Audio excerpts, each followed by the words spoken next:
Bonjour mes frères et sœurs en Christ, que le Seigneur vous bénisse là où vous vous trouvez en ce moment et là où ce message vous trouvera.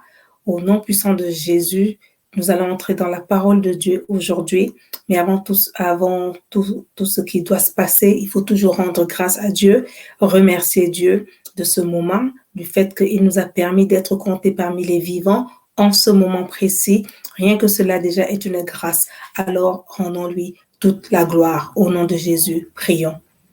Éternel Dieu de bonté, tu es le Dieu Alpha, le Dieu Oméga, le Dieu trois fois saint.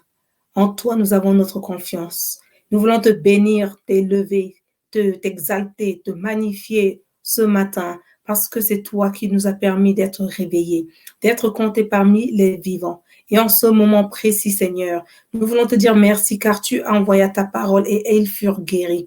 Et nous savons qu'à travers ta parole ce matin, nous serons tous guéris. Tu connais tout un chacun de nous. Tu connais les besoins que nous avons. Tu connais les besoins financiers, matériels. Oh Père, tu connais de tout un chacun. Et je prie que quiconque écoutera cette parole, là où il se trouve, Seigneur, que tu le visites, tu le trouves, Seigneur, et que tu répondes à ces prières, car Seigneur, toi seul es saint, toi seul es Dieu, et nous ne nous tournons pas vers les dieux du monde, nous nous tournons uniquement vers toi, car c'est en toi que nous avons notre confiance. Qui suis-je, mon Dieu, mon roi, pour me tenir devant ton peuple et les enseigner? Je n'ai rien à enseigner à qui que ce soit, mais je compte sur l'Esprit de Dieu qui est en moi, l'Esprit Saint, ô Éternel, qui me permet toutes choses, car je puis toutes choses par Christ qui me fortifie. Et ce matin, encore une fois, je veux te bénir, Seigneur, pour le Saint-Esprit qui vit en moi et qui fait de moi une personne plus que vainqueur en Christ.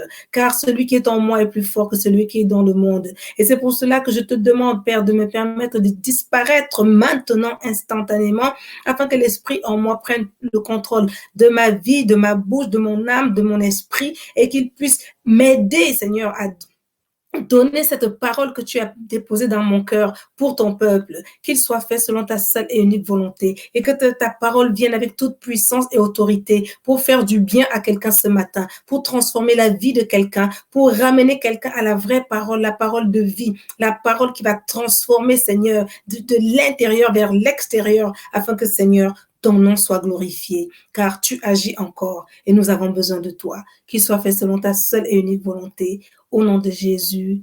Amen, amen, amen. Gloire à Dieu, mes amis. Ce matin, je voudrais partager la parole de Dieu avec vous et sur un passage de la Bible ou plusieurs, parce qu'il y aura beaucoup de passages bibliques aujourd'hui, qui vont nous amener à comprendre que nous sommes formés, nous sommes créés, nous sommes pensés, vous savez, depuis le ventre de notre mère pour venir servir Dieu. Amen.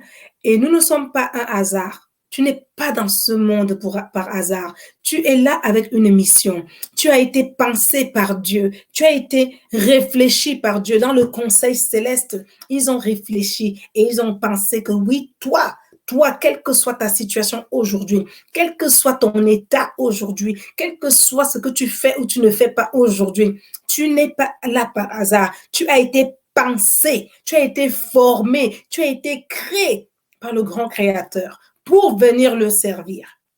Amen. Donc, il faut le savoir. Nous avons été créés pour une mission. Beaucoup de gens quittent ce monde sans savoir pourquoi ils étaient appelés à être dans ce monde. Tu peux faire des millions, tu peux construire toutes les maisons du monde, elles t'appartiennent même. Mais tant que tu ne sers pas Dieu, le seul et vrai Dieu, amen, tu n'auras pas accompli ce pourquoi tu es venu sur terre. L'exemple parfait que nous avons, c'est Jésus-Christ de Nazareth. Il nous dit depuis le départ pourquoi il est dans le monde. Et toi et moi, qui sommes co-héritiers avec Christ du royaume, nous avons la même mission. Nous sommes là pour la même chose. Faire la volonté de Dieu, servir Dieu. Amen. Donc, à travers la parole ce matin, on va comprendre beaucoup de choses. On va comprendre ce qui nous gêne, ce qui nous empêche de servir Dieu, afin que justement un changement puisse s'opérer en nous aujourd'hui. Beaucoup de gens ne passent pas du temps dans la présence de Dieu, et je m'en rends de plus en plus compte. Et le problème, c'est qu'on se met devant Dieu pour toujours lui demander de nous aider, de nous amener à un autre niveau. Mais on ne passe pas du temps dans sa présence.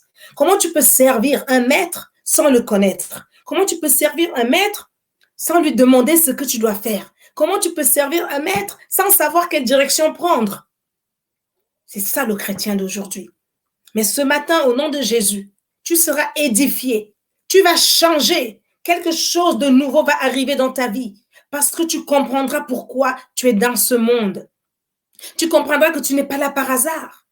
Dieu t'a pensé, Dieu t'a formé, Dieu t'a créé et il t'a même équipé avant de t'envoyer dans le monde. Vous savez, il y a des gens qui naissent et puis ils ont des talents dès l'enfance. Ils n'ont rien appris, mais ils ont ce talent-là.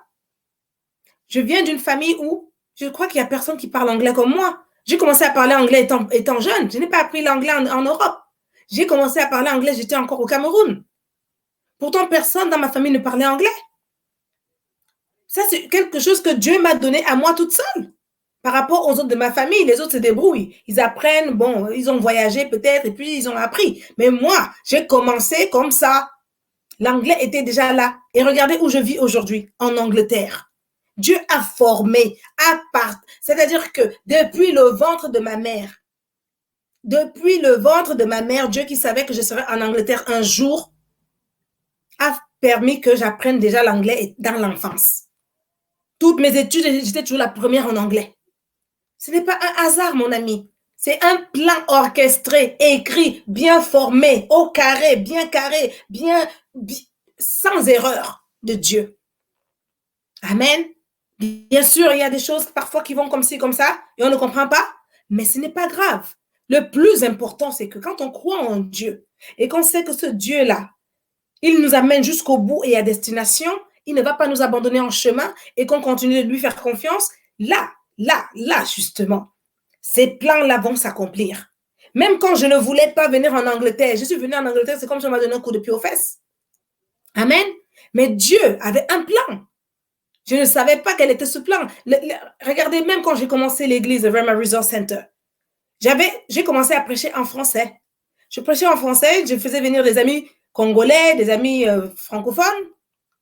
Mais Dieu a vidé l'église après quelques mois.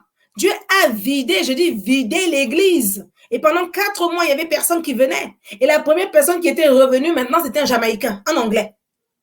Parce que Dieu voulait me montrer qu'il n'a pas fait une église de Camerounais, de Congolais. Non, il avait un plan. Son plan était là. Il ne m'a pas fait apprendre l'anglais depuis l'enfance pour venir le servir avec ma langue maternelle, mais avec la langue qu'il m'avait donnée, l'anglais. Donc, il faut qu'on comprenne que le plan de Dieu est parfait. Parfois, on ne le comprend pas sur le coup, on le comprend après quand tout est révélé, quand les choses deviennent plus claires. Donc, je veux parler à quelqu'un ce matin et te dire que Dieu a un plan pour ta vie. Dieu a un plan, oui. Tu as eu des problèmes, tu as eu des choses, des hauts et des bas, tu as eu des raccourcis, mais je te le dis, Dieu, le plan de Dieu va s'accomplir. Il suffit simplement que tu écoutes la parole de Dieu, tu fasses ce qu'il te dit, tu crois en cette parole. Et je te le dis, les plans de Dieu qu'il a formés pour toi depuis le ventre de ta mère, ces plans-là vont s'accomplir parce que le plan ultime doit arriver à toi qui sers Dieu. Amen. Alors, la Bible nous dit, on va prendre le premier verset, qui nous dit, « Car nous sommes son ouvrage, ayant été créés en Jésus-Christ pour de bonnes œuvres que Dieu a préparées d'avance afin que nous les pratiquions. » Éphésiens 2, verset 10. Les bonnes œuvres, les choses que tu fais, que Dieu apprécie, que Dieu aime, que Dieu accepte, tu ne le fais pas parce que tu es bon. C'est Dieu qui t'a formé en avance, mon ami. Il t'a formé, il t'a donné le cœur que tu as. Il t'a donné les choses que tu as, afin que tu puisses faire justement cette bonne œuvre-là en Christ. Pas dans le monde, mais en Christ. Nous avons été formés en Christ. Pourquoi? Pour ces bonnes œuvres-là. Et maintenant, la Bible nous dit que nous avons été préparés d'avance. Avant que tu ne le saches, tu étais déjà préparé pour faire ce que tu es en train de faire, qui est bon et agréable à Dieu. Parce que nous devons pratiquer les bonnes œuvres. mais en Christ, pour servir Dieu avec. Amen. Donc, nous sommes l'ouvrage de Dieu. L'ouvrage, moi j'écris des livres. Quand j'ai fini mon livre, j'ai dit un ouvrage. C'est ce que j'ai créé. C'est une création que j'ai, un livre que j'ai créé. Donc, tu es un ouvrage de Dieu, tu es une création de Dieu. Mon livre ne peut pas me parler, me dire je ne veux pas faire ceci, je ne veux pas faire cela. Mon livre, c'est moi qui décide. Et c'est moi qui peux mieux parler de mon livre que n'importe qui d'autre. Même si quelqu'un étudie mon livre, c'est moi l'auteur de mon livre. Alléluia. Tu ne peux pas mieux parler de mon livre, tu peux l'analyser. Oui, tu peux l'analyser. Mais moi l'auteur, je peux détruire ton analyse. Parce que c'est moi qui ai créé mon livre. Et je sais ce que je pensais quand j'ai créé mon livre. Je sais ce que je voulais dire quand je créais mon livre. Donc toi, tu ne peux que l'interpréter, le comprendre, l'analyser. Mais tu ne seras jamais l'auteur de mon livre. Alléluia. J'espère que tu as compris la révélation ici. Donc c'est la même chose pour ta vie. C'est la même chose pour ma vie. Toi et moi, nous vivons des choses. Il n'y a qu'un seul qui est l'auteur de notre vie. C'est celui-là seul qui peut décider de ce qui arrive vraiment dans nos vies. Amen. On peut comprendre nos vies, on peut les analyser, on peut même penser des choses comme ça, on peut même essayer de prendre des bifurcations, mais je vous dis qu'il y a un seul. C'est celui qui est l'auteur de l'ouvrage, qui comprend et qui peut vraiment parler de cette vie-là. Les gens peuvent dire des choses sur toi, mais c'est ce que Dieu dit qui est vrai. Alléluia. Les gens peuvent penser des choses sur toi, mais c'est ce que Dieu pense qui est vrai. Alléluia. Les gens peuvent inventer. Oh, c'est leur interprétation, mais c'est ce que Dieu dit qui demeure la vérité sur ta vie. Que personne ne te mente, que personne ne te détourne, que personne ne te fasse croire qu'il te connaît mieux que ton Dieu. Amen. Car c'est seulement celui qui a créé l'ouvrage qui est capable de dire. Quand j'écris mon livre, il y a des choses que je mets, les gens comprennent d'une certaine façon. Mais si moi, je viens vous dire que, par exemple, j'ai écrit le livre, là, j'étais dans le métro, ou j'étais dans la rue, ou alors j'ai vu une situation qui m'a fait écrire ce que j'ai écrit, ça peut totalement annuler ce que vous avez pensé. Alléluia. Parce que je sais la raison pour laquelle j'ai écrit cette phrase, ce paragraphe, et pourquoi je l'ai fait. Et avec quel but, qu'est-ce que j'avais dans l'idée, que quand quelqu'un va lire, pour que ça va lui apporter quoi? Il n'y a que moi qui peux l'exprimer de manière parfaite. Alléluia. Toute autre personne, ce sera ce qu'on appelle une analyse. L'analyse n'est pas la perfection. Seul l'auteur connaît la perfection, car il connaît le début et la fin de toutes choses. Et c'est la même chose pour ton Dieu. Le seul qui connaisse le début et la fin de ta vie. Amen. Donc Dieu a fait de nous son ouvrage. Et ça veut dire que quand il fait de nous son ouvrage, il nous donne des capacités. Il nous équipe. Il nous prépare. Quand je finis mon livre, je sais ce que mon livre est capable de faire dans le monde. Quand quelqu'un le touche, quand quelqu'un le lit, avant même que tu le prennes, je peux déjà te dire que le livre va te toucher de cette manière ou de cette manière parce que c'est moi qui l'ai créé. Et c'est la même manière que Dieu a donné à chacun des capacités différentes les uns des autres. Amen.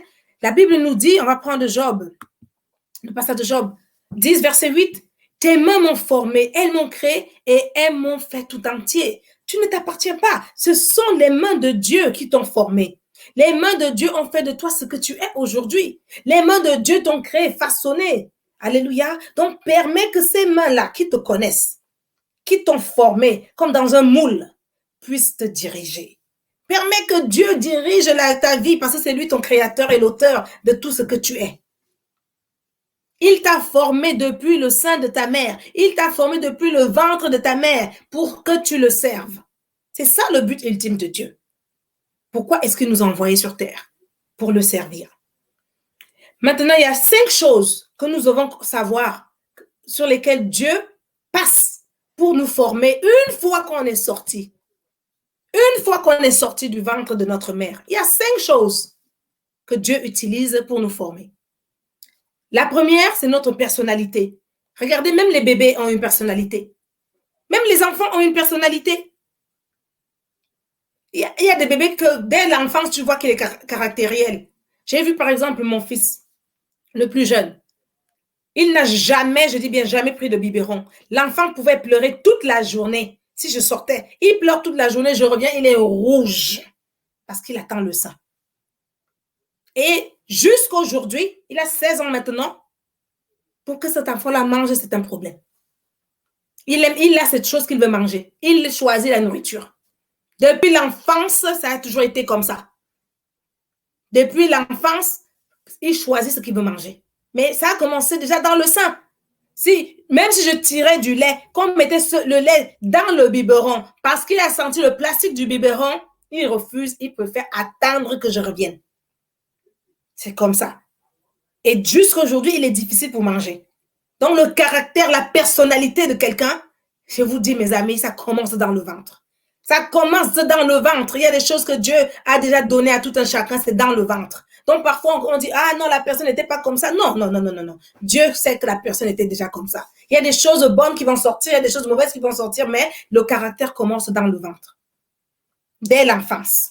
Et c'est pour cela aussi que quand on devient chrétien, Dieu veut justement reformer notre caractère pour qu'on ressemble de plus en plus à Christ, afin que les choses qui ne sont pas bonnes puissent s'en aller et que seul ce qui va permettre de faire de nous des serviteurs comme Jésus-Christ doit rester. C'est pour cela que le renouvellement de la pensée est important. Donc, il faut qu'on comprenne que notre caractère est la première étape que Dieu veut former une fois qu'on est sorti du ventre. Parce qu'il y a beaucoup de choses, des écailles, des choses qu'on a apprises à l'école, des choses qu'on a apprises par l'éducation de la famille, des choses qu'on a apprises à cause des amis, des choses qu'on a apprises justement par des problèmes. Amen. La deuxième chose, c'est le cœur. La Bible nous dit que Dieu regarde nos cœurs tous les jours. Il regarde nos cœurs justement parce qu'il va voir si nos cœurs sont prêts. Nos cœurs sont prêts à le servir. Il faut avoir le cœur d'un serviteur de Dieu. C'est un cœur de compassion, un cœur de miséricorde, un cœur de pardon, un cœur qui aime tout simplement. Dieu regarde tous les jours. Est-ce que tu as ce cœur-là? Vous savez, je vais vous dire quelque chose. Beaucoup d'hommes et de femmes, même qui servent Dieu, n'ont pas le cœur de Dieu. Beaucoup d'entre nous n'avons pas le cœur de Dieu. Parce que si on avait tous le cœur de Dieu, les miracles qui s'opéreraient dans ce monde on ne pourrait même pas parler. Dieu est à la recherche des cœurs tous les jours. Mais il ne trouve pas des cœurs prompts à faire ce qu'il veut faire. Il ne trouve pas des cœurs disposés. Il ne trouve pas des cœurs prêts. Il ne trouve pas des cœurs capables d'agir tel qu'il voudrait que lui agir à travers nous. La troisième chose, c'est les capacités que Dieu nous donne. Ces capacités que Dieu nous donne, elles sont transférables. Il nous donne des capacités pour qu'on puisse les utiliser, mais en fait, ce n'est pas pour nous. C'est pour édifier les autres. C'est pour aider les autres. Je vais vous donner un exemple. Un jour, je constate que chaque fois, ça m'était arrivé la première fois que j'étais en Afrique. J'étais avec mon cousin, on est allé dans un bar pour acheter des jus. Et on a oublié quelque chose. Alors, mon cousin me laisse à un endroit et il dit, je m'en vais chercher ce qui reste et moi, je te retrouve là. Et il y avait un marchand qui était assis là. Il était un peu tard, il faisait un peu sombre déjà. Le marchand était assis et je commence à faire la conversation avec lui.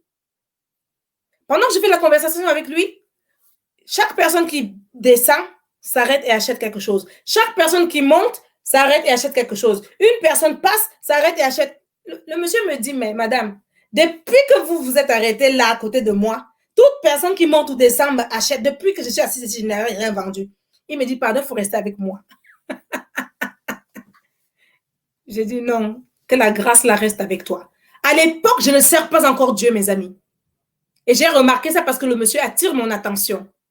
C'est à partir de ce moment-là, je me suis dit, tiens, je vais commencer à faire attention. Et une fois, j'entre dans une poissonnerie. C'est la deuxième fois que je vais remarquer ce phénomène. J'entre dans une poissonnerie. Il y avait personne. Il y avait peut-être 2-3 personnes. En fait, je suis entrée exprès. Après 5 minutes, il y avait 13 personnes. J'ai dit, tiens, est-ce que c'est moi qui attire la foule là ou c'est quoi? Parce que je pensais à ce que le monsieur m'avait dit.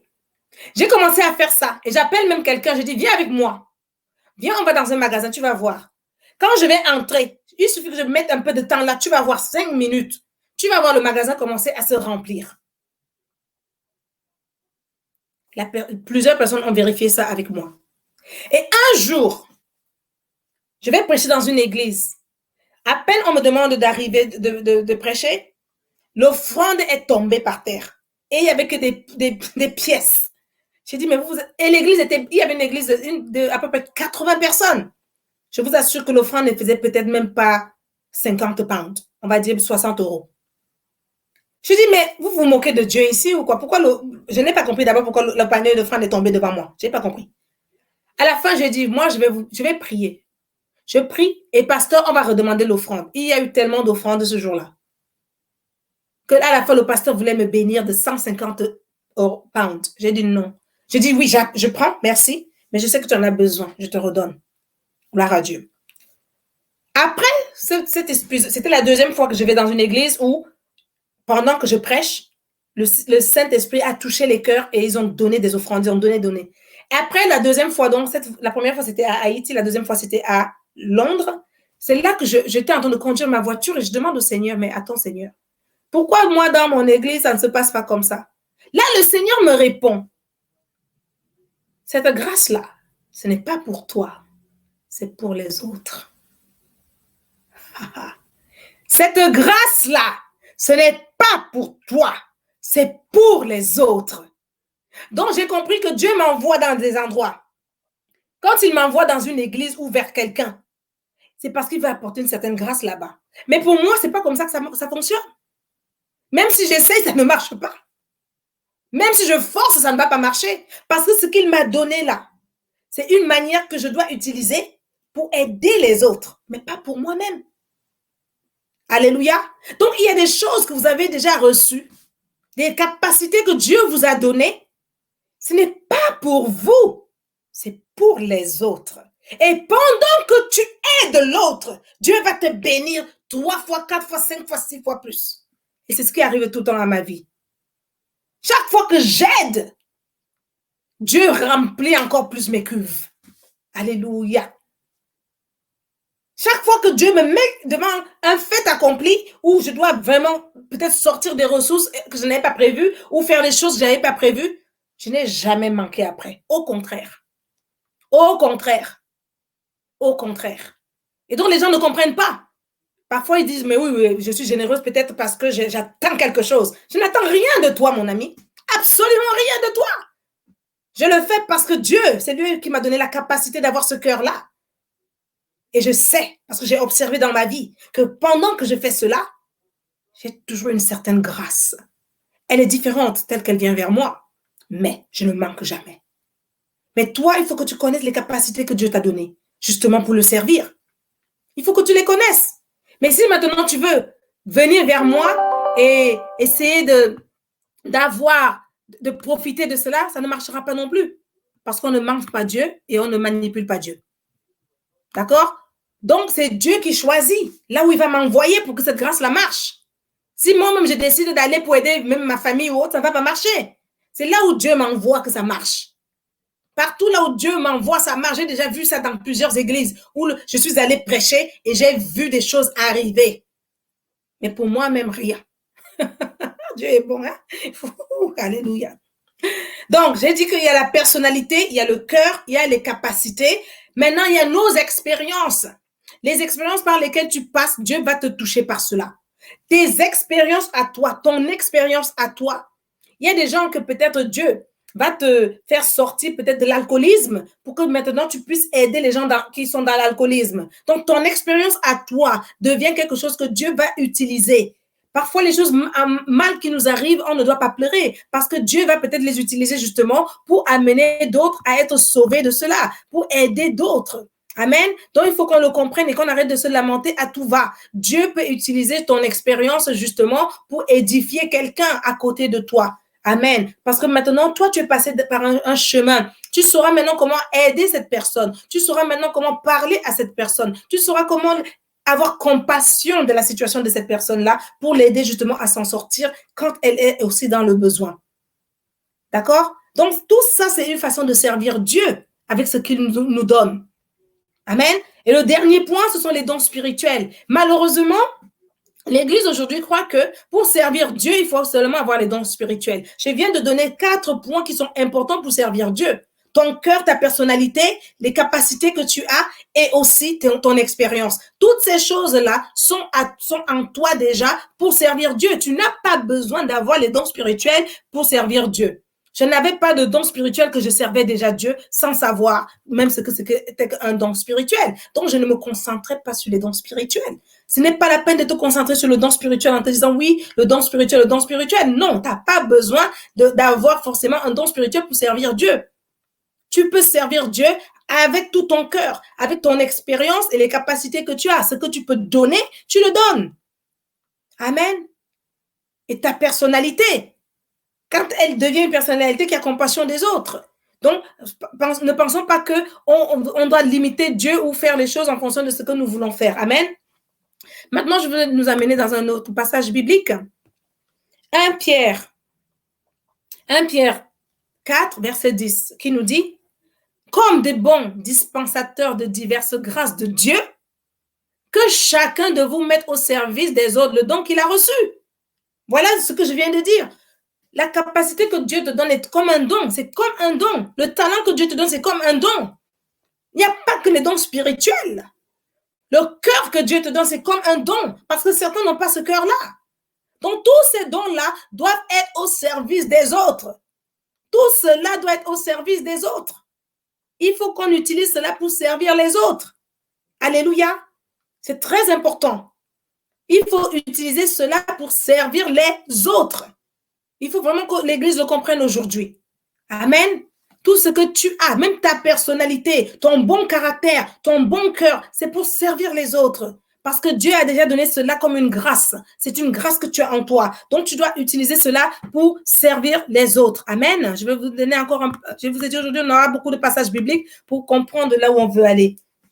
Amen. Mais maintenant, il faut bien que nous comprenions que servir Dieu, ça passe par le service des autres. Tu ne peux pas servir Dieu directement.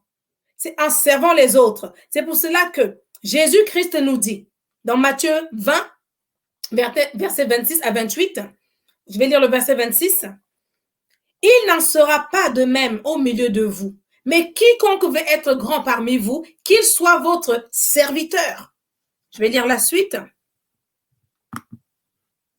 Quiconque veut être le premier parmi vous, qu'il soit votre esclave. » Verset 28, « C'est ainsi que le Fils de l'homme est venu, non pour être servi, mais pour servir et donner sa vie comme la rançon de plusieurs. » Jésus-Christ est venu donner sa vie. Il est venu servir. Il a servi tout le temps et il était toujours au service des autres. Quelle que soit l'heure, quel que soit le moment, Jésus-Christ était disponible pour servir. Et il nous dit la même chose. Il faut qu'aujourd'hui, on comprenne que pour servir, on doit s'abandonner nous-mêmes pour être au service des autres. Amen. Bon, maintenant, beaucoup de gens vont te dire, oui, mais je ne connais pas mon appel. Je ne connais pas mon appel. Je ne sais pas ce pourquoi j'ai été appelé.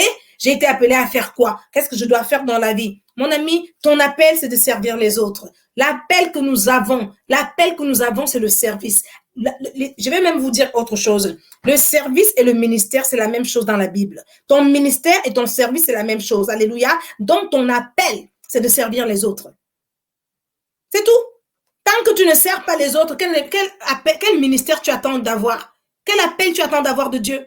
Tu dois simplement servir. Sers les gens que Dieu a mis autour de toi, dans ta famille, à l'église, au travail. Sers-les. Sois la personne qui est toujours en train de servir les autres. C'est ainsi que tu sauras quel est ton appel. Amen.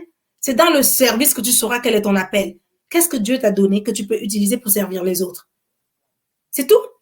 Il n'y a pas un appel spécial, je ne sais pas quoi, parce que les gens croient qu'appel, ça veut dire être pasteur. Tu crois que tu vas devenir pasteur comme ça du jour au lendemain sans avoir essayé de servir les autres avant? Et où est-ce que Dieu va d'abord t'entraîner? Tu crois que c'est dans une école biblique? Si ton cœur n'est pas à servir les autres, il y a des choses qui ne s'apprennent pas. Elles viennent naturellement parce qu'on veut le faire. Mais le service, tout le monde est capable de le faire. Tout le monde est appelé à servir. Amen. Je vais encore insister sur un point. Il faut qu'on apprenne donc à servir Dieu. Et mon premier point, c'est que servir Jésus, ça veut dire être disponible, comme Jésus l'était. Regardons un peu Matthieu 20. La Bible nous dit, je vais lire à partir de Matthieu 20, 30 à 32. La Bible nous dit ceci. Il faut être disponible. La disponibilité est très importante. Souvent, on n'est pas disponible pour servir les autres. Matthieu 20, verset 30. Et voici deux aveugles assis au bord du chemin, entendirent que Jésus passait, et ils crièrent, aie pitié de nous, Seigneur, fils de David. Je vais sauter au verset 32. Jésus s'arrêta. Jésus, il s'est arrêté. Mais si tu lis bien, le verset 31 dit, la foule les reprenait pour les faire taire. Mais ils crièrent plus fort, aie pitié de nous, Seigneur, fils de David. Mais moi, là où je vais insister, c'est que Jésus s'est arrêté. Il était toujours disponible. Il était disponible pour s'arrêter. Souvent, quelqu'un t'appelle, il a besoin de ton aide, tu lui dis non, peut-être demain, peut-être, alors que tu es disponible maintenant. Mais en fait, comme tu ne mets pas les autres en premier, il n'y a que toi qui viens en premier, tout ce que les autres te demandent, tu mets au lendemain. Tu ne sers pas Dieu. Tu ne sers pas Dieu. Un serviteur de Dieu s'arrête. Un serviteur de Dieu s'arrête et il écoute ce que les gens ont à lui dire. Jésus s'arrêta, il les appela et il leur dit, que voulez-vous que je fasse? La disponibilité. Ça veut dire, je suis disponible pour vous. Qu'est-ce que vous voulez que je fasse pour vous? La disponibilité, c'est le premier point, la première chose qu'un serviteur de Dieu doit avoir. Si tu n'es pas disponible, mon ami, si tu n'es pas disponible, tu as un problème. La disponibilité, c'est le premier point d'un serviteur de Dieu. On t'appelle, tu n'as jamais le temps pour les autres. Tu n'as le temps que pour toi ou quand les choses te concernent toi. Tu n'es pas un serviteur de Dieu. Pas encore. Ou peut-être plus du tout. Si tu n'as plus le temps pour les autres, tu n'es plus un serviteur de Dieu. Parce que Jésus s'est arrêté. La Bible nous dit au verset 31 que la foule essayait de les empêcher de parler. La foule essayait de les étouffer. Mais Jésus s'est arrêté. Parce que ces gens avaient besoin de lui. Regardons la suite, Proverbe 3, verset 28 dit, ne dis pas à ton prochain, va et reviens, demain je donnerai. Quand tu as de quoi donner aujourd'hui, tu as le temps à me donner aujourd'hui, mais tu me dis, non, on verra ça demain. Pourquoi? Tout ce que je te demande, tu me dis à plus tard. À plus tard. Tu n'es pas un serviteur de Dieu. Un vrai serviteur de Dieu est disponible. Parce que ce qui est important pour moi, c'est maintenant. Quand tu viendras demain, j'en aurai peut-être plus besoin de toi. Si tu n'es pas disponible pour moi maintenant, il y a un problème. Ça veut dire que tu ne mets pas les autres en premier. Il ne s'agit que de toi. Amen. Continuons. J'ai dit qu'il y a beaucoup de versets bibliques aujourd'hui qui vont nous ramener à comprendre ce que c'est que servir Dieu et afin que nous devenions disponibles. Amen. Maintenant, je vais parler des choses qui nous bloquent. Les barrières. Les barrières qui nous bloquent. Les choses qui nous bloquent, qui bloquent notre disponibilité. Qu'est-ce qui bloque notre disponibilité? Première chose qui bloque notre disponibilité. Égocentrisme. L'égocentrisme. Il n'y en a que pour toi. Il n'y en a que pour toi. Rien d'autre. Quand il y a ton intérêt, oui, là, ça va. S'il n'y a pas ton intérêt, tu n'as pas le temps pour les autres. Tu ne peux pas être disponible pour les autres puisque ça ne t'intéresse pas. Qu'est-ce que nous dit la Bible? Que chacun de vous, au lieu de considérer ses propres intérêts, considère aussi ceux des autres. Tu ne considères pas mes intérêts à moi et il n'y en a que pour toi. Tu m'appelles seulement quand tu as un besoin. Tu sais où je suis seulement quand tu as un besoin. Mais quand moi je t'appelle ou je viens vers toi, tu n'as pas le temps. Égocentrique. La Bible dit que tu dois considérer aussi les intérêts des autres. Apprends-le dès cet instant. Sinon, tu ne sers pas Dieu. C'est parce que si tu n'es pas disponible pour les autres, écoutez mes amis, c'est simple. Servir Dieu, c'est servir les hommes. Si tu n'as pas le temps, tu n'es pas disponible pour l'homme, ce n'est pas Dieu que tu as. Tu n'es pas disponible pour Dieu non plus. La façon qu'on voit les gens être avec les autres, c'est comme ça qu'on sait s'ils ont une relation avec Dieu. Quelqu'un qui n'a pas le temps pour l'être humain qu'il voit ne peut pas me dire qu'il passe du temps dans la présence de Dieu. Je te dirais que tu mens. Je te dirais que tu mens. Quand je vais te parler, tu n'as pas 2 minutes pour moi. Je suis sûre que même en prière, tu as 1 minute et demie aussi. C'est simple. Ne nous mentons pas à nous-mêmes. C'est l'égocentrisme. Ça veut dire que tu n'as pas d'intérêt pour l'homme, tu n'as pas d'intérêt pour Dieu. Dieu lui-même a dit que tu ne peux pas dire que tu l'aimes lui si tu n'aimes pas l'homme que tu vois à côté de toi. Il n'y en a que pour toi. Quand il s'agit de toi, là où tu vas même prendre toute une journée. Si on parle de toi, ouh, tu es là. Quand il s'agit de toi, ouh, non, là tu es disponible. Égocentrique. ça te bloque. Ça bloque ton service à Dieu. Ça bloque ton service à Dieu. Prochain verset biblique va nous donner le deuxième point, la deuxième barrière. La deuxième chose qui va faire barrière à ta disponibilité pour servir Dieu correctement, c'est ceci. Ecclésiaste 11, verset 4. Celui qui observe le vent ne sèmera point, et celui qui regarde les nuages ne moissonnera point. L'oisiveté. Tu es là, tu rêves, tu rêves, tu rêves, tu rêves, et tu es perfectionniste, tu crois que tout doit être parfait dans le meilleur des mondes. Ça ne marchera pas, mon ami. Les rêveurs, pendant que tu rêves, le temps est en train de passer. Le temps passe. Le temps de ton mariage passe. Les bonnes opportunités passent. Tu rêves, tu rêves. Tu attends quoi? Qu'est-ce que tu attends? Tu attends quoi? Dieu t'a déjà parlé. Dieu t'a déjà donné des signes. Dieu t'a déjà montré quoi faire. Tu attends quoi? Tu attends quoi? Amen. Donc parfois, comprenons les choses selon la parole de Dieu. Comprenons les choses selon ce que Dieu est en train de nous dire. Amen. Troisième point qui va nous bloquer notre disponibilité et nous empêcher de servir Dieu correctement. La Bible nous le donne ici, dans Luc 16, verset 13. Nul serviteur ne peut servir deux maîtres, car oui, il haïra l'un et aimera l'autre, ou il s'attachera à l'un et méprisera l'autre. Vous ne pouvez servir Dieu et mammon. C'est le matérialisme. Dès que tu commences à mettre le matérialisme devant toi, tu ne peux pas être disponible pour servir Dieu. Tu auras plus de temps pour ton travail, tu auras plus de temps pour les choses matérielles. Les choses matérielles, mes amis, ce n'est pas forcément les choses qu'on achète. Les choses matérielles, c'est les choses qui sont visibles. Ce sont les choses mondaines, ce sont les choses temporaires, ce sont les choses qui ne durent pas éternellement. Dès que tes yeux sont attachés à ces choses-là, tu auras du mal à t'attacher aux choses invisibles parce que la foi que nous avons là nous fait vivre avec les choses invisibles. Amen. Nous vivons par la foi. Le juste vivra par la foi. Nous sommes là pour vivre par la foi. C'est ce que le livre d'Habakkuk nous dit. Donc, c'est la foi qui nous fait vivre. Et la foi nous fait vivre par rapport aux choses qu'on ne voit pas. Donc, celui qui est matérialiste veut voir. Tu veux toucher. Tu veux voir le matériel de quelque chose pour croire que tu l'as. Ça va te bloquer. Ça va bloquer ton service. Ça va bloquer ta relation avec Dieu. Ça va bloquer ta relation avec les autres. Le matérialisme n'est pas simplement l'argent.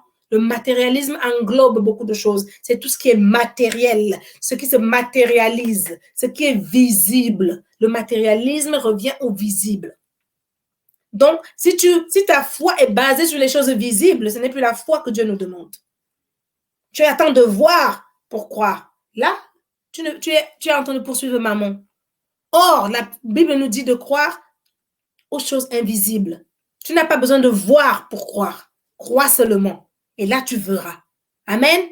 Crois que tu as reçu et tu recevras. Ce n'est pas quand tu as déjà reçu, alors tu vas croire. Non, c'est le contraire que Dieu a dit.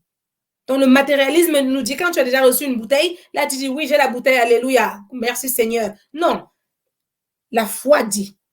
La foi, c'est le contraire du matérialisme. La foi dit, crois que tu as reçu et là, tu recevras. Alléluia. Donc, tous ces trois points nous empêchent d'être disponible pour servir. Il y a des gens, parfois, même tu commences à juger les gens sans même avoir entendu ou vu ce qu'ils sont capables de te donner. Tu commences à juger les gens. Je regardais un film l'autre jour qui m'a beaucoup fait rire. Une jeune femme, un jeune homme l'aime beaucoup et ce jeune homme est taximan. Et chaque fois, le jeune homme vient la chercher, la déposer et puis le jeune homme lui dit qu'il l'aime. Elle l'a chassé. Elle l'a chassé. Or, le monsieur s'est fait taximan alors que c'est un riche. Et comme il est timide, la seule manière de pouvoir s'approcher de cette dame, c'est de faire semblant d'être un taximan. Or, même le taxi lui appartient. Tout lui appartenait. Le monsieur est super riche. Et comme il est timide, il s'est dit, la seule façon que je peux approcher cette dame, c'est en devenant chauffeur de taxi. Comme ça, au moins, elle sera toujours dans mon taxi jusqu'au moment où je pourrai battre ma timidité pour lui parler. Mais si vous voyez comment la femme l'a chassé, hein, qu'est-ce que je fais avec un taximan? Tu peux me donner quoi? Elle a parlé. Vous comprenez? Jusqu'à le chasser. Mais c'est comme ça que parfois nous faisons. Parce qu'on veut voir d'abord pour croire. Matérialisme. Matérialisme. Mon deuxième grand point, servir Dieu, servir comme Jésus. Servir Dieu comme Jésus l'a fait, ça signifie qu'on doit être reconnaissant. On doit avoir la gratitude en nous. On doit avoir une gratitude à tout moment. À tout moment. Amen. Lisons la parole de Dieu. On va voir un tout petit peu ce que la parole nous dit. Ils ôtèrent donc la pierre et Jésus leva les yeux en haut et dit, Père, je te rends grâce de ce que tu m'as exaucé. On a lu cela la semaine dernière quand j'ai prêché sur le livre de Jean. Jean 11, verset 41. La gratitude, mes amis, beaucoup de gens sont ingrats de nos jours. On ne rend pas grâce à Dieu, on ne rend même pas grâce aux gens qui nous aident. Vous savez, parfois, ce n'est pas que j'attends que quelqu'un me dise merci, mais au moins même m'informer même que tu as eu ce que je t'ai envoyé. Il y a des gens qui ne te disent même pas que j'ai eu. Tu prends la peine d'envoyer quelque chose à quelqu'un, il ne te donne même pas la peine de dire, oh, je l'ai reçu. Même pas. Ingratitude. L'ingratitude. Jésus rendait grâce avant même de voir les miracles. Il faut qu'on apprenne à rendre grâce au Seigneur de la bonne manière. Si tu n'es pas capable de dire même, oh, j'ai reçu, ma soeur, j'ai reçu ce que tu m'as envoyé, c'est à Dieu que tu vas dire merci. C'est à Dieu que tu vas dire merci. Vous comprenez? Il faut que vraiment on revienne à la vraie parole de Dieu. Amen. Autre point, pour servir Dieu tel que Jésus le faisait, la Bible nous dit, servez l'Éternel avec joie. Venez avec allégresse en sa présence. On doit apprendre à servir avec joie. Tu ne sers pas Dieu comme si on t'a forcé. Tu ne sers pas Dieu comme si quelqu'un te demande de faire quelque chose que tu n'as pas envie de faire. Amen. Tu dois le faire avec tout ton cœur, exactement comme toi-même tu as pensé le faire. Amen. Et la Bible nous dit encore, on a beaucoup de versets bibliques là pour l'instant. Je vais juste aller sur les versets bibliques rapidement, après je vais continuer. 2 Timothée 1, verset 9. Par la puissance de Dieu qui nous a sauvés et nous a adressé une sainte vocation, non à cause de nos œuvres, mais selon nos propres desseins. Regardez la suite. Et selon la grâce qui nous a été donnée en Jésus-Christ avant les temps éternels. Ça veut dire que la grâce que nous avons reçue pour pouvoir servir Jésus, pour pouvoir servir le Seigneur, nous l'avons reçue avant même d'être nés. Avant le ventre de ta mère, tu avais déjà cette grâce-là de pouvoir servir. Amen. De pouvoir servir le Seigneur par la puissance de Dieu qui nous a sauvés, je reprends, et nous a adressé une sainte vocation. La vocation, c'est l'appel. Amen. Non à cause de nos œuvres. Donc, ta vocation ne dépend pas de tes œuvres. Amen. Mais selon son propre dessein. Ta vocation, ton appel dépend du plan de Dieu pour ta vie. C'est le plan que Dieu a pour ta vie qui détermine ta vocation. Et quel est ce plan-là? Ce plan-là est simple. Servez les hommes, ainsi vous me servirez. Tu te posais la question, quel est ton appel? Eh bien, tu as la réponse. Sers les hommes dans ta maison, les êtres humains, bien sûr. Quand je dis homme, c'est homme, femme, enfant. Dans ta maison, à l'église, au travail, dans la rue, au supermarché, partout où tu vas, sers. C'est ça ta vocation. Sers. C'est pour cela que tu comprends pourquoi notre caractère doit changer. On doit changer pour que cela puisse arriver. Amen. Continuons avec la parole de Dieu. Romains 14, verset 4 nous dit qu'on a quelques problèmes parfois. Et ces problèmes, ce sont les barrières, les choses qui nous empêchent d'avoir la gratitude. La première chose qui nous empêche d'avoir la gratitude, mes amis, la voici dans Romains 14, verset 4. C'est que on aime se comparer les gens, et aussi on aime critiquer. Or, la Bible nous dit, qui es-tu toi qui juge un serviteur d'autrui? Quelqu'un fait du bien dans le monde, toi tu le juges, toi tu le critiques. Qui es-tu? Qui es-tu? S'il se tient debout ou s'il tombe, cela regarde son maître. Mais il se tiendra debout. Il se tiendra debout. Oui, il est tombé, mais il se tiendra debout. Alléluia. Il est tombé, mais le Dieu va le relever, car le Seigneur a le pouvoir de l'affermir. Le Seigneur a le pouvoir de le relever. Le Seigneur a le pouvoir de continuer avec lui. Toi, tu peux l'avoir condamné, qu'il ne se relèvera pas, il ne refera pas. Mais je te dis aujourd'hui que Dieu a dit le contraire. Regardons un peu ce que Matthieu 6 nous dit. Matthieu 6, verset 1. Gardez-vous de pratiquer votre justice devant les hommes pour être vus. Autrement, vous n'aurez point de récompense auprès de votre Père qui est dans les cieux. Arrêtez de faire la justice des hommes. Arrêtez de juger et de critiquer les autres. Arrêtons cela. Nous devons être des personnes qui pratiquons la parole de Dieu et non pas la justice. Nous devons être des êtres de justice nous-mêmes. Ce n'est pas à critiquer et à comparer. Donc, comprenons bien la parole aujourd'hui. Parce que ces choses vont bloquer tout ce que Dieu veut faire avec nous et à travers nous. Les motivations que nous avons, c'est la deuxième barrière au fait que les gens puissent avoir de la gratitude. Nous avons de mauvaises motivations. On est toujours motivé par notre propre justice. On est motivé par notre ambition personnelle. On est motivé par notre propre intérêt. Ce n'est pas bon. Donc, Dieu nous appelle à changer. Mon dernier point maintenant, avant de conclure, pour servir comme Jésus, pour servir Dieu comme Jésus l'a fait, on doit être fidèle. Et le problème de la fidélité, je ne sais même pas comment l'aborder. On doit être fidèle. Jean 17, verset 4, il y a 2 versets bibliques ici que j'ai mis. Jean 17, verset 4 nous dit, « Je t'ai glorifié sur la terre, j'ai achevé l'œuvre que tu m'as donné à faire. » 1 Corinthiens 4, verset 2, qui est toujours là, vous dit, « Du reste, ce qu'on demande des dispensateurs, c'est que chacun soit trouvé fidèle. » Dieu regarde notre fidélité. Notre fidélité à le servir, c'est être fidèle envers les uns et les autres. Même les amis aujourd'hui ne sont pas fidèles et loyaux envers les uns et les autres. Pourquoi? Parce qu'il y a toujours le propre intérêt. C'est-à-dire qu'on veut mettre son intérêt devant l'autre. Dans la fidélité, il faut que l'amour soit au milieu. Un amour pur, un amour simple, un amour qui n'essaye pas de profiter de l'autre. C'est ainsi que la fidélité sera réelle. Parce que vous savez, Dieu est un Dieu fidèle. Et il connaît qui est fidèle. Amen. Continuons un tout petit peu avec les versets bibliques.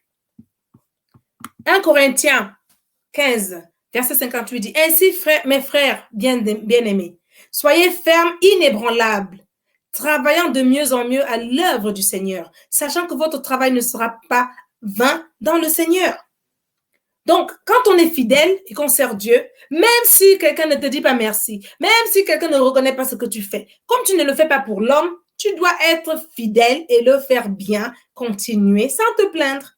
Ton travail dans le champ du Seigneur, ton travail à l'œuvre du Seigneur n'est pas vain. Et c'est lui qui va te récompenser. Arrêtons de regarder que les hommes ne nous ont pas dit merci. Arrêtons de regarder que les hommes ne nous ont pas appréciés. Arrêtons de regarder que les hommes ne nous voient pas. Parce que c'est Dieu que nous servons à travers les hommes. L'homme dans son cœur est mauvais. Mais Dieu, lui, il est bon. Amen. Donc, quand tu sers, ne regarde pas aux hommes, regarde à Dieu. Et tu seras récompensé. Parce que ton travail n'est pas vain. Amen. Hébreux 6, verset 10. J'ai encore un seul passage biblique après celui-là. J'ai mis beaucoup de passages bibliques aujourd'hui parce que je voulais vraiment qu'on entre dans la parole elle-même. Car c'est la parole qui guérit. C'est la parole qui transforme. C'est la parole de Dieu qui fait un profond changement en nous. Pas simplement les paroles prononcées comme ça, mais la parole. Amen. Hébreux 6, verset 10 nous dit, « Car Dieu n'est pas injuste pour oublier votre travail et l'amour que vous avez montré pour son nom, ayant rendu et rendant encore des services aux saints. » Alléluia. Oh Lord. Oh, j'aime ce verset. Dieu n'est pas injuste, mes amis. Tout ce que tu fais à quelqu'un au nom de Jésus, oh mon Dieu, Dieu s'en souvient. Il s'en souvient. Quand tu montres de l'amour aux gens, sans attendre quoi que ce soit en retour, tu donnes ton temps, tu donnes ton argent, tu donnes tes ressources, tu donnes de ta présence. Même Jésus a dit, quand quelqu'un était malade, tu es allé rendre visite à l'hôpital. C'est à lui-même que tu as rendu visite. Quelqu'un était en prison, tu es allé lui rendre visite. C'est à lui que tu as rendu visite. Tu vois, il s'en souvient.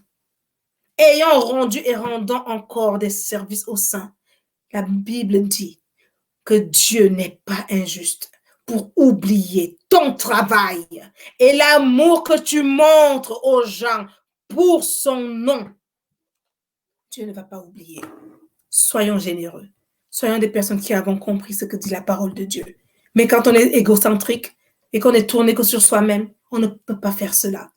Ou alors on le fait avec un intérêt ou avec de mauvaises ambitions. Fais-le pour Dieu. Qu'on te dise merci ou non, c'est pas grave. Fais-le pour Dieu seulement. Amen.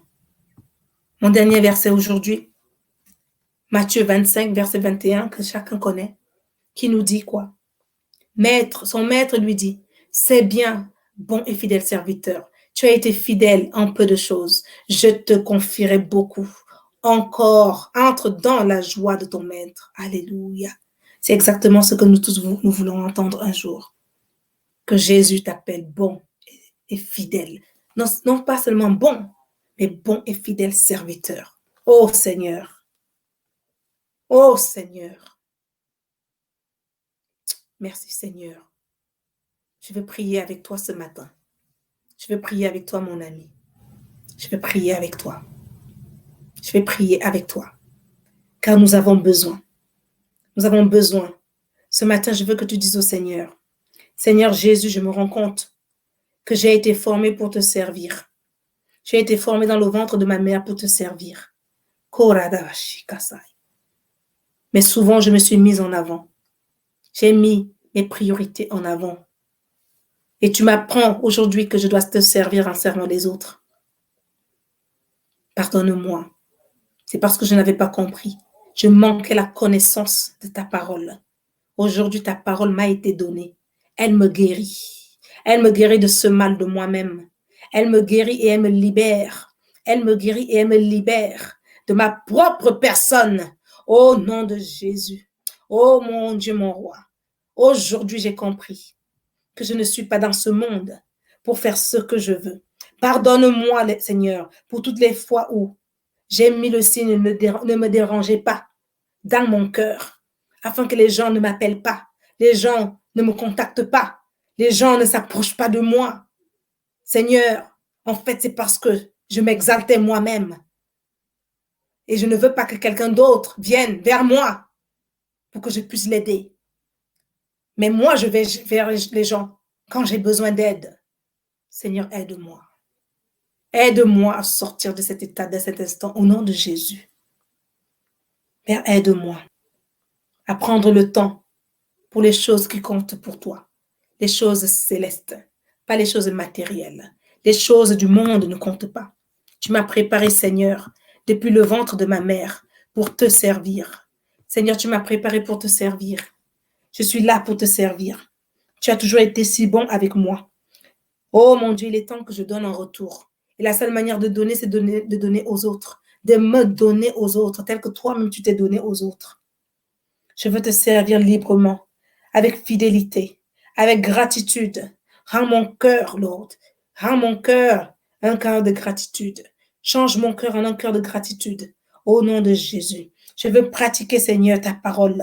Avant d'arriver au ciel un jour, je veux pratiquer ta parole en aidant les autres. Ce que tu places devant moi, dans ma famille, au travail, parmi mes amis, dans mon entourage, dans la rue. Père, aide-moi, car seul je ne peux pas. Ce matin, je prie au nom puissant de Jésus, qu'un jour, Seigneur, je veux que tu me dises bon et fidèle serviteur, bonne et fidèle servante.